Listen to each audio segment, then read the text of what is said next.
देखिए हम क्या समझा रहे थे, महायान में बर्जियान शाखा को समझा दिए थे। फिर से समझिए, हीनयान जो है बौद्ध धर्म आगे चल के क्या हीनयान और महायान में टूट गया। महायान जो है आगे चल के ब्रजियान शाखा में टूट गया, ब्रजियान शाखा में, बर्जियान शाखा में। और इतिहासकार ऐसा बताता है कि बर्जियान शाखा ही जो है बौद्ध धर्म का विनाश का कारण बना। अब कैसे कारण बना? क्योंकि इसमें जो है वेश्यावृत्ति, मूर्ति पूजा सब स्टार्ट कर दिया। वेश्यावृत्ति और मूर्ति पूजन का शुरुआत इसमें हो चुका था। अब बर्जियान शाखा का अधिकता जो है चीन तथा थाईलैंड में अधिकता देखने को मिलती है। चीन तथा थाईलैंड में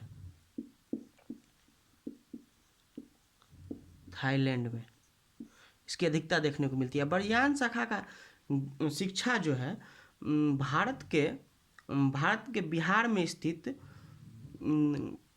भारत के बिहार में स्थित भागलपुर में विक्रमशिला विश्वविद्यालय, बिहार में स्थित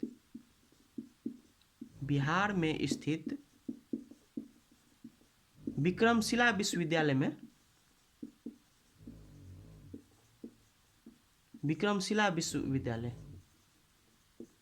विश्वविद्यालय में इसका शिक्षा दिया जाता था। किसका? बर्जियान शाखा का। और जब विक्रमशिला विश्वविद्यालय आ गया है तो इसको हम ये भी जान लीजिए कि विक्रमशिला विश्वविद्यालय कौन बनाया था? धर्मपाल ने। अब ये देखेंगे कि महायान का शिक्षा जो है नालंदा विश्वविद्यालय में दिया गया था। बर्जियान का शिक्षा कहाँ पे दिया था? बिहार में स्थित विक्रमशिला विश्वविद्यालय में। अब विक्रमशिला विश्वविद्यालय कौन बनाया था? धर्मपाल। उसके बाद हम महायान देखेंगे। महायान का शिक्षा जो है नालंदा विश्वविद्यालय में दिया जा रहा था। नालंदा विश्वविद्यालय में, इसे सबको परिचित होंगे। विश्वविद्यालय में बताइए, नालंदा विश्वविद्यालय किसने बनाया था? इसका ध्वस्त कौन किया? इसको जो है, इसका संस्थापक कुमार गुप्त था। इसको ध्वस्त जो है, ध्वस्त कौन किया? इसका ध्वस्त जो है बख्तियार खिलजी किया।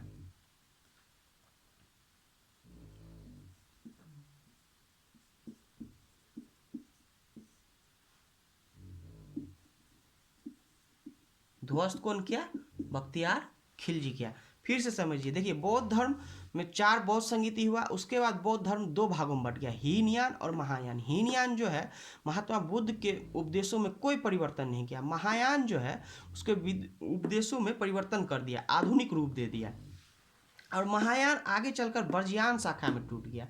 अब बर्जियान शाखा, इतिहासकार का ऐसा मानना है कि बर्जियान शाखा ही बौद्ध धर्म का विनाश का कारण बना, क्योंकि इसमें वेश्यावृत्ति, मूर्ति पूजन सब स्टार्ट हो गया। बर्जियान शाखा का अधिकता जो है कहाँ पे देखने को मिलता है? चीन तथा थाईलैंड में। और बर्जियान शाखा का शिक्षा किस विद्यालय में दिया जा रहा था? तो बिहार में स्थित बिहार के भागलपुर में स्थित विक्रमशिला विश्वविद्यालय में। अब विक्रमशिला विश्वविद्यालय कौन बनाया था? धर्मपाल। अब महायान का शिक्षा कहाँ दिया जा रहा था? नालंदा विश्वविद्यालय में।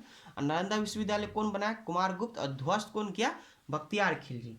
अब इसके बाद हम आगे देखेंगे, एक ओदंतपुरी विश्वविद्यालय था जिसमें बौद्ध धर्म के महायान से संबंधित है।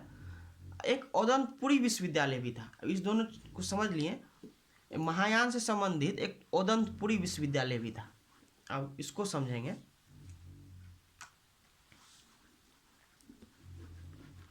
देखिए बर्जियान समझ गए, बर्जियान शाखा की अधिकता कहाँ है? चीन तथा थाईलैंड में। और ओदंतपुरी विश्वविद्यालय जो है ये भी महायान से संबंधित था। अगर महायान से क्वेश्चन आ जाए तो ओदंतपुरी विश्वविद्यालय जो है ये भी महायान से संबंधित था। ओदंतपुरी विश्वविद्यालय किससे संबंधित था? बौद्ध धर्म के महायान से संबंधित। इसका ओदंतपुरी विश्वविद्यालय का संस्थापक कौन था? संस्थापक गोपाल था। कौन था? गोपाल था। इसको याद रखिए, क्वेश्चन बार बार पूछा जाता है। ओदंतपुरी विश्वविद्यालय का संस्थापक कौन था? गोपाल था। फिर से समझिए, देखिए बर्जियान शाखा विनाश का कारण बना। बर्जियान शाखा की अधिकता कहाँ देखने को मिलती है? चीन तथा थाईलैंड में। इसका शिक्षा कहाँ दिया जा रहा था? भागलपुर में स्थित विक्रमशिला विश्वविद्यालय। विक्रमशिला विश्वविद्यालय का निर्माण कौन कराया था? धर्मपाल कराया था। और महायान का शिक्षा कहाँ दिया जा रहा था? कहाँ पे दिया जा रहा था? नालंदा विश्वविद्यालय में दिया जा रहा था। और उसका निर्माण कौन किया? कुमारगुप्त। और ध्वस्त कौन किया? बख्तियार खिलजी। और महायान जो है उदयपुरी विश्वविद्यालय भी जो है महायान से संबंधित है, जिसका संस्थापक कौन है? गोपाल है। उदयपुरी विश्वविद्यालय का संस्थापक कौन है? गोपाल है। अब हम इसके मूर्ति को देखेंगे। बौद्ध धर्म का कहीं कहीं मूर्ति देखने को मिलता है, उसको देखेंगे कौन कहाँ है। हीन यान महायान समझ गए?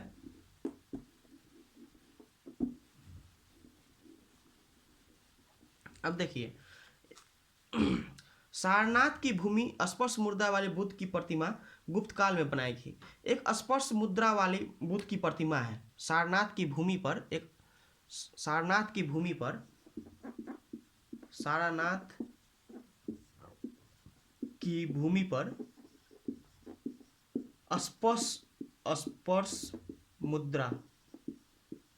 स्पर्श मुद्रा वाली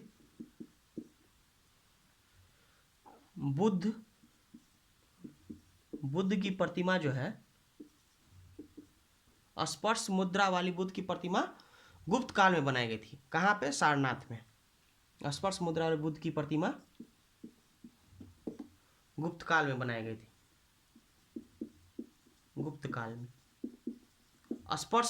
स्पर्श मुद्रा वाला जो बुद्ध का प्रतिमा जो है कहाँ पे बनाया गया था और किस काल में?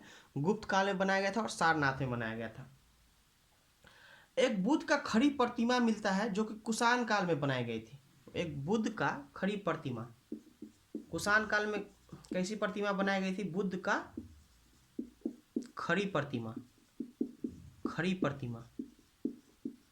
किस काल में? कुषाण काल में।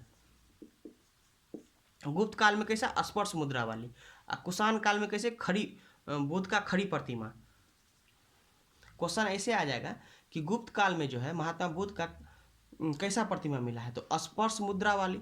कुषाण काल में कैसा प्रतिमा मिला है? तो खड़ा बुद्ध यानी खड़ा है, वैसा प्रतिमा मिला है।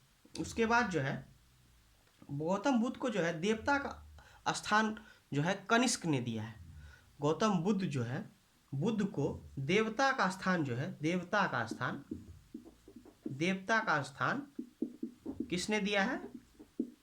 देवता का स्थान कनिष्क ने दिया। ये भी क्वेश्चन आ जाएगा। देवता का स्थान कौन दिया है? कनिष्क ने दिया है।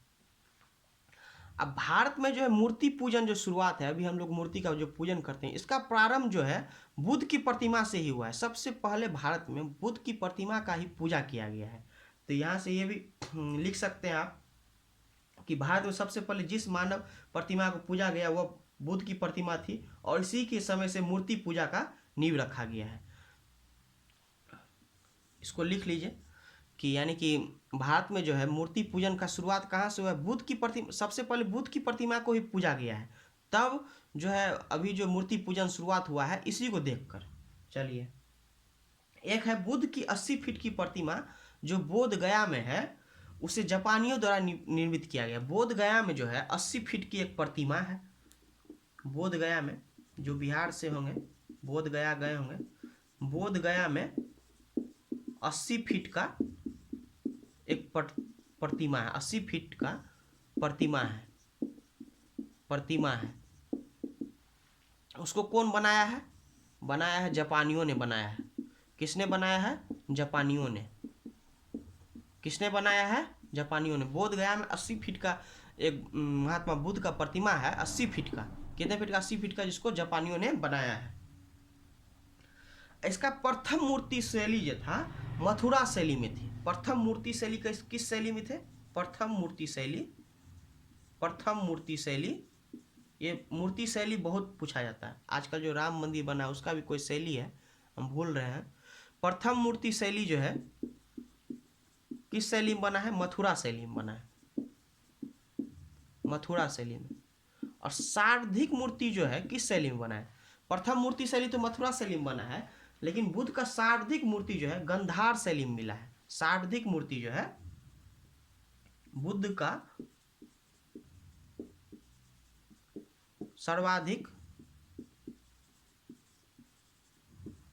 सर्वाधिक मूर्ति शैली जो है किस शैली में मिला है? गंधार शैली में। प्रथम मूर्ति शैली किस शैली में? मथुरा शैली में। और सर्वाधिक मूर्ति शैली गंधार शैली में। धार्मिक जुलूस जो निकलता है उसका भी प्रारंभ बुद्ध धर्म से ही हुआ है। धार्मिक जुलूस का भी प्रारंभ धार्मिक जुलूस का भी प्रारंभ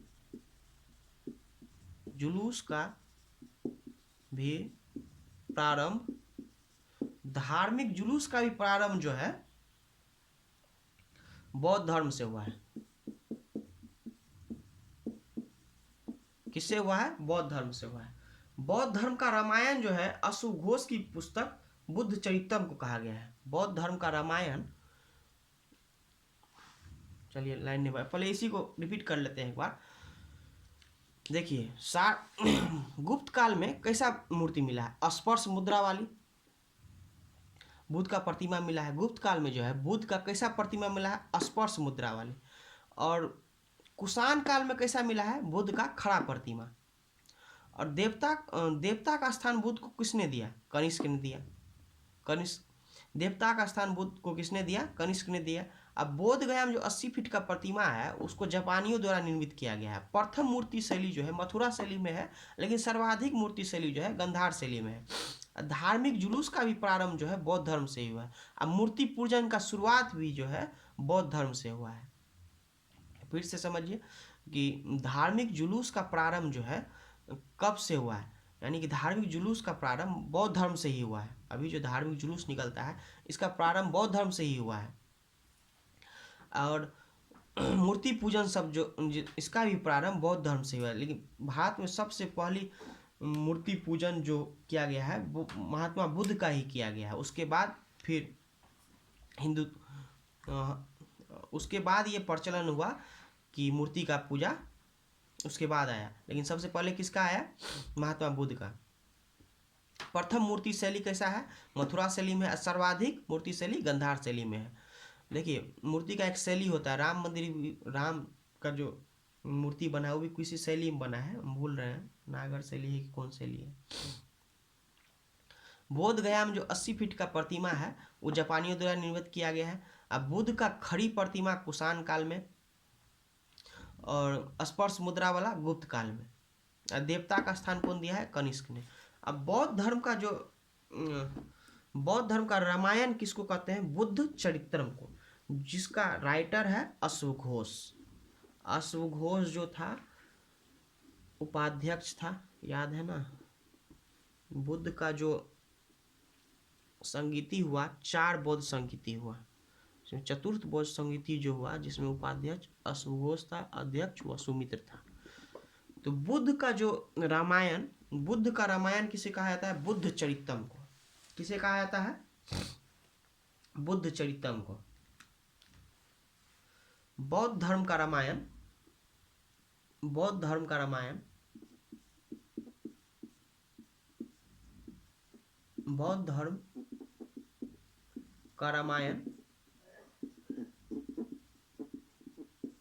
बुद्ध चरितम को कहा जाता है। किसको कहा जाता है? बुद्ध चरितम को। बौद्ध धर्म का रामायण किसे कहा जाता है? बुद्ध चरितम को। इसका राइटर जो था बुद्ध चरितम को अश्वघोष, ये अश्वघोष का पुस्तक है। किसका पुस्तक है? बुद्ध चरितम अश्वघोष का। बौद्ध धर्म का रामायण किसको कहा गया है? बुद्ध चरितम को कहा गया है। इसका किसका पुस्तक है? अश्वघोष का पुस्तक है। किसका पुस्तक है? अश्वघोष का है। अब देखिए भारत तथा एशिया का सबसे बड़ा मठ जो है तवांग मठ है, जो अरुणाचल प्रदेश में है। भारत तथा एशिया का, भारत बौद्ध धर्म में मठ होता है तो इसलिए इसको याद रखिएगा। भारत तथा एशिया का सबसे बड़ा मठ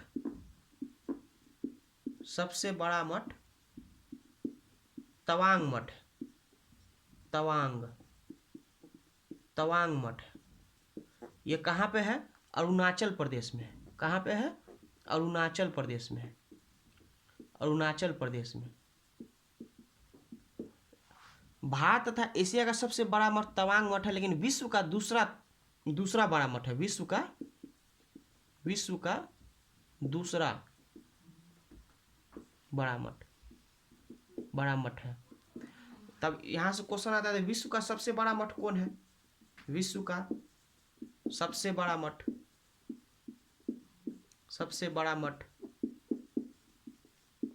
विश्व का सबसे बड़ा मठ कौन है? बौद्ध मठ, सबसे बड़ा बौद्ध मठ पोतला महल है। पोतला महल। बौद्ध मठ कौन है? पोतला महल कौन है? पोतला महल, जो कि लहासा तिब्बत में है। कहाँ पे है? लहासा तिब्बत में है। ये तिब्बत में है, लहासा तिब्बत में है। देखिए, बौद्ध धर्म का रामायण जो है बुद्ध चरितम को कहा गया है, जो कि अश्वघोष का पुस्तक है। भारत तथा एशिया का सबसे बड़ा मठ को है तवांग मठ है, जो कि विश्व का दूसरा बड़ा मठ है, दूसरा बौद्ध मठ है, जो कि कहाँ है? अरुणाचल प्रदेश में है। विश्व का सबसे बड़ा बौद्ध मठ कौन है? पोतला महल है, जो कि लहासा तिब्बत में है। विश्व का सबसे बड़ा बौद्ध मठ पोतला महल है। विश्व का दूसरा सबसे बड़ा बौद्ध मठ तवांग मठ कहाँ पे है? अरुणाचल प्रदेश में है। चलिए, अब बौद्ध धर्म का शब्दकोश किसको कहा गया है? बौद्ध धर्म का शब्दकोश यानी कि डिक्शनरी किसे कहा गया है? शब्दकोश मतलब जानते हैं, डिक्शनरी। महाविभाय सूत्र को कहा गया है। किसे कहा गया है? महाविभाय सूत्र।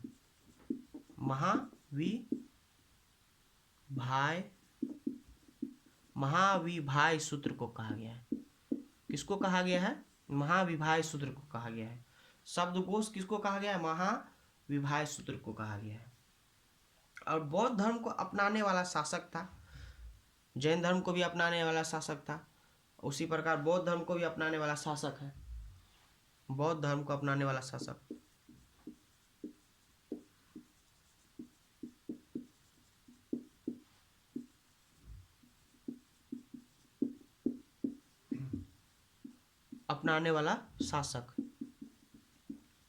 कौन है? अशोक है। अशोक कनिष्क, नागार्जुन, अशुघोष।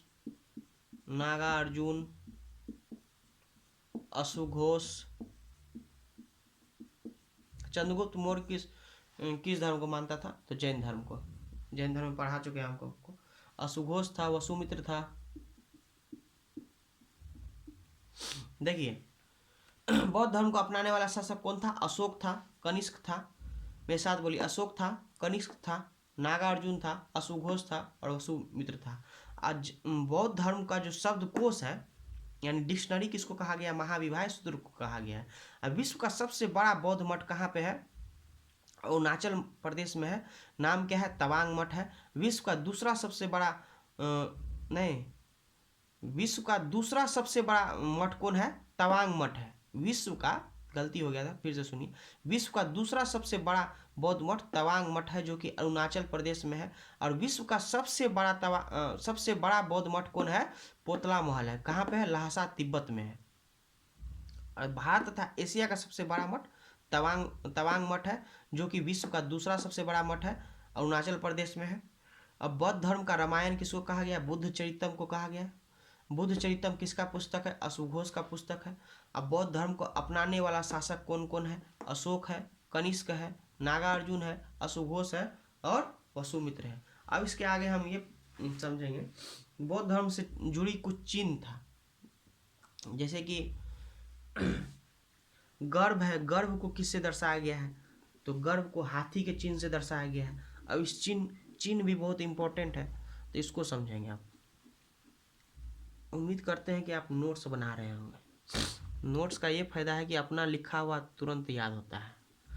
पीडीएफ के चक्कर में रहिएगा, कभी याद नहीं होगा। मेगास्थनीज जो है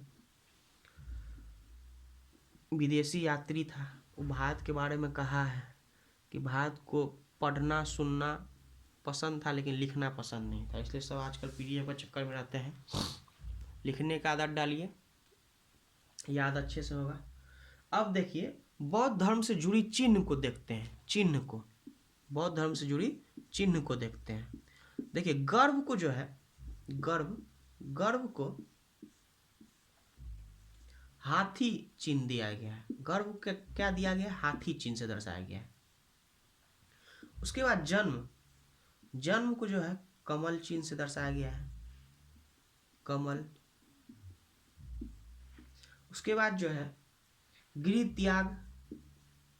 त्याग में बौद्ध धर्म में क्या कहा गया है? गृह त्याग को बौद्ध धर्म में क्या कहा गया है? गृह त्याग महाभिनिष्क्रमण। महात्मा बुद्ध जब घर को त्यागे थे उसको क्या कहा गया?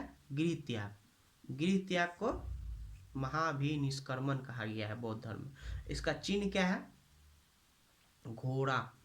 इसको याद रखिएगा, गृह त्याग को महाभिनिष्क्रमण कहा गया है। उसके बाद क्या है? युवा अवस्था। युवा अवस्था को किस चिन्ह से युवा अवस्था को सांड से दर्शाया गया है, सांड। ज्ञान प्राप्ति,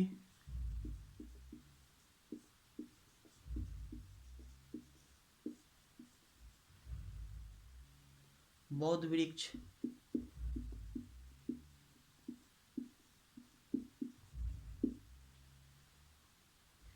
प्रथम उपदेश,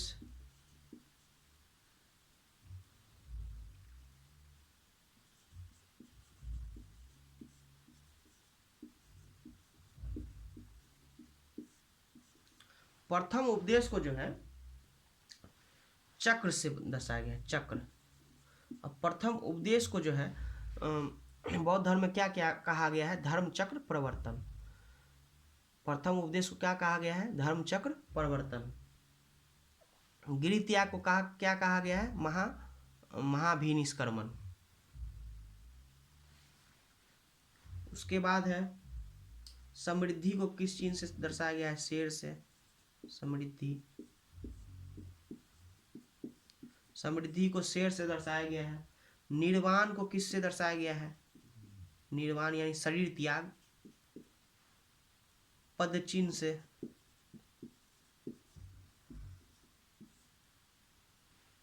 मृत्यु लास्ट हो गया, मृत्यु को स्तूप से। मृत्यु महापरिनिर्वाण कहा गया है बौद्ध धर्म में, महापरिनिर्वाण कहा गया है। प्रथम उद्देश्य को धर्म चक्र प्रवर्तन।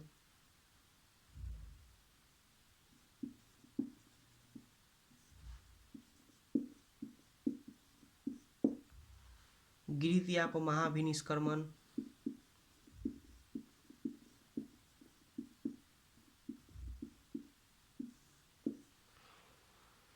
देखिए गर्भ को किससे दर्शाया गया है? गर्भ का चिन्ह हाथी, जन्म का कमल, गृह त्याग का घोड़ा, युवा अवस्था का सांड, ज्ञान प्राप्ति का बौद्ध वृक्ष, प्रथम उपदेश का चक्र, समृद्धि का शेर, निर्वाण का पद चिन्ह और मृत्यु का स्तूप। मृत्यु का स्तूप, मृत्यु का एक बार साथ में बोलिए। मृत्यु को किस चिन्ह से दर्शाया, क्या चिन्ह दिया गया है? स्तूप। निर्वाण का पद चिन्ह, निर्वाण का पद चिन्ह, निर्वाण का पद चिन्ह, समृद्धि का शेर, समृद्धि का शेर, प्रथम उपदेश का चक्र। प्रथम उपदेश को बौद्ध धर्म में क्या कहा गया? धर्म चक्र प्रवर्तन। प्रथम उपदेश का चिन्ह चक्र, क्या कहा गया? धर्म चक्र प्रवर्तन। ज्ञान प्राप्ति बौद्ध वृक्ष, ज्ञान प्राप्ति बौद्ध वृक्ष। युवा अवस्था सांड, गृह त्याग घोड़ा, इसको क्या कहा गया? महाभिनिष्क्रमण। जन्म कमल, गर्भ हाथी। चलिए अब देखेंगे बौद्ध धर्म तथा जैन धर्म में क्या समानता है। बौद्ध धर्म खत्म हो गया, अब इसको समानता को देखेंगे। बौद्ध धर्म और जैन धर्म में क्या समानता है। मिनट, अब इसको देखेंगे बौद्ध धर्म तथा जैन धर्म में क्या समानता है।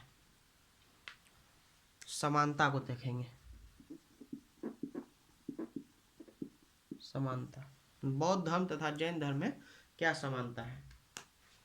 देखिए दोनों ने मोक्ष की प्राप्ति के लिए पुनर्जन्म में विश्वास किया है। नहीं, दोनों ने जो है मोक्ष प्राप्ति तथा पुनर्जन्म में विश्वास किया है। सही है। बौद्ध धर्म भी मोक्ष प्राप्ति तथा पुनर्जन्म में विश्वास किया है। यानी कि दोनों में समानता ये है, पहला समानता ये हो गया, दोनों ने मोक्ष की प्राप्ति, मोक्ष की प्राप्ति, मोक्ष की प्राप्ति और पुनर्जन्म में विश्वास किया है। पुनर्जन्म, पुनर्जन्म पहला पॉइंट ये है, दोनों ने मोक्ष की प्राप्ति या पुनर्जन्म में विश्वास किया है। और दूसरा समानता ये है, दोनों ने मूर्ति पूजन तथा भगवान के अस्तित्व का विरोध किया है। दोनों ने, यानी कि ईश्वर को दोनों नहीं माना है।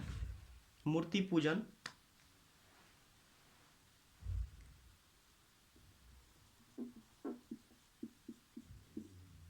मूर्ति पूजन तो बौद्ध धर्म में जब ब्रजयान शाखा में टूटा तब न मूर्ति पूजन हुआ, लेकिन महात्मा बुद्ध जो है मूर्ति तथा भगवान का अस्तित्व ही नहीं है ऐसा बोला है, अनेश्वरवाद है। मूर्ति पूजन तथा भगवान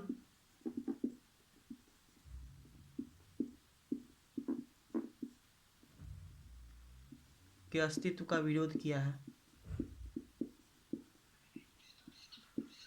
मोक्ष की प्राप्ति और पुनर्जन्म पहला कारण है समानता का,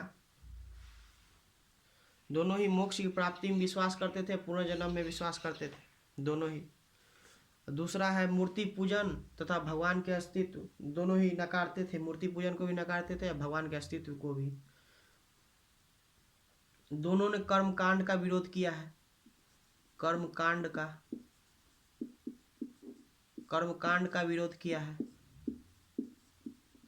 और दोनों ही है हिंदू धर्म से टूटा है, सबसे बड़ी बात है दोनों हिंदू धर्म से टूटा है, दोनों हिंदू धर्म से टूटा है। देखिए हम शॉर्टकट में लिख दिए, आप लोग फुल लिखिएगा, हिंदू धर्म से टूटा है, दोनों ही जो है हिंदू धर्म से टूटा है। देखिए बौद्ध धर्म में और जैन धर्म में समानता क्या है, दोनों ही मोक्ष की प्राप्ति और पुनर्जन्म में विश्वास करते थे। जैन धर्म भी मोक्ष की प्राप्ति और पुनर्जन्म में विश्वास करता था, बौद्ध धर्म भी। और मूर्ति पूजन था भगवान के अस्तित्व का दोनों ही विरोध किया है, कर्मकांड का विरोध किया है, दोनों हिंदू धर्म से टूटा है। समानता ये है। अब ये देखेंगे दोनों में असमानता क्या है, दोनों में अंतर क्या है, बौद्ध धर्म तथा जैन धर्म में अंतर क्या है, इसको देख लेंगे। समानता क्या है, मोक्ष की प्राप्ति तथा पुनर्जन्म में दोनों विश्वास करता था, कर्मकांड का दोनों विरोध करता था, मूर्ति पूजन था भगवान का विरोध नहीं, मूर्ति पूजन था भगवान को नहीं मानता था, ये सब इनका कहना था भगवान है ही नहीं। उसके बाद दोनों ही हिंदू धर्म से टूटे थे। 4 कारण बताए हैं। पहला क्या बताए हैं, पुनर्जन्म और मोक्ष में दोनों विश्वास करते थे। दूसरा कारण क्या बताया है कि ये दोनों ही हिंदू धर्म से टूटे हैं। तीसरा कर्मकांड में विश्वास नहीं करते थे। चौथा मूर्ति पूजन और भगवान के अस्तित्व को नहीं मानते थे। चलिए अब देखेंगे अंतर, समानता देख लिए, अब जैन धर्म तथा बौद्ध धर्म में अंतर देखेंगे। अंतर, इसमें अंतर क्या है जैन धर्म तथा बौद्ध धर्म में।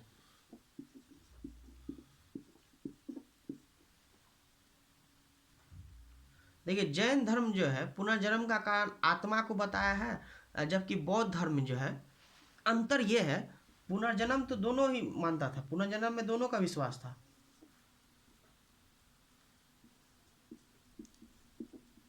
पुनर्जन्म में दोनों का विश्वास था, लेकिन जैन धर्म जो है पुनर्जन्म का कारण जैन धर्म आत्मा को बताया है, आत्मा को बताया है, जबकि बौद्ध धर्म जो है इच्छा को बताया है। बौद्ध धर्म किसको बताया है, पुनर्जन्म इच्छा को बताया है। अंतर ये हो गया पहला अंतर। दूसरा, जैन धर्म में जो है मोक्ष की प्राप्ति के लिए, मोक्ष की प्राप्ति मोक्ष की प्राप्ति के लिए जैन धर्म में जो है संलेखना विधि को बताया गया है। संलेखना संलेखना संलेखना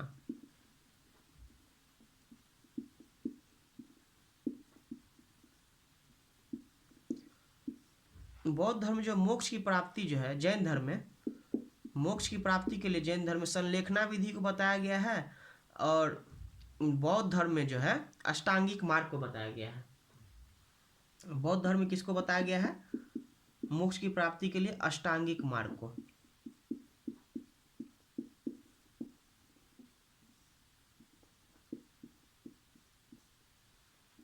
तीसरा अंतर क्या है? जैन धर्म में ज्ञान को जो है, ज्ञान को जैन धर्म में कैवल्य कहते हैं। क्या कहते हैं? कैवल्य, जैन धर्म में। जबकि इसको बौद्ध धर्म में क्या कहते हैं? मोक्ष कहा जाता है, मोक्ष। ये अंतर याद रखिएगा। अब इसके बाद हम देखेंगे जैन धर्म ज़्यादा आगे नहीं बढ़ सका, अब बौद्ध धर्म बहुत आगे तक गया। इसके बाद देखेंगे। पहले समानता को फिर से एक बार रिपीट कीजिए। समानता क्या था? दोनों ही पूर्ण जन्म में विश्वास करते थे, पूर्ण जन्म एवं मोक्ष में दोनों ही विश्वास करते थे। दोनों ही हिंदू धर्म से टूटे थे और दोनों ही भगवान के अस्तित्व को नहीं मानते थे और दोनों ही कर्मकांड का विरोध करते थे। अंतर क्या है? पुनर्जन्म में जैन धर्म जो है पुनर्जन्म का कारण आत्मा को मानता था और बौद्ध धर्म जो है इच्छा को मानता था। और दोनों ही मोक्ष की प्राप्ति में जो विश्वास करता था। तो जैन धर्म के अनुसार मोक्ष की प्राप्ति संलेखना विधि से होता था और बौद्ध धर्म के अनुसार अष्टांगिक मार्ग के अनुसार होता था मोक्ष की प्राप्ति। और जैन धर्म में ज्ञान को कैवल्य कहा गया है और बौद्ध धर्म में मोक्ष कहा गया है। अब हम लोग ये देखेंगे कि बौद्ध धर्म इतना आगे कैसे गया और जैन धर्म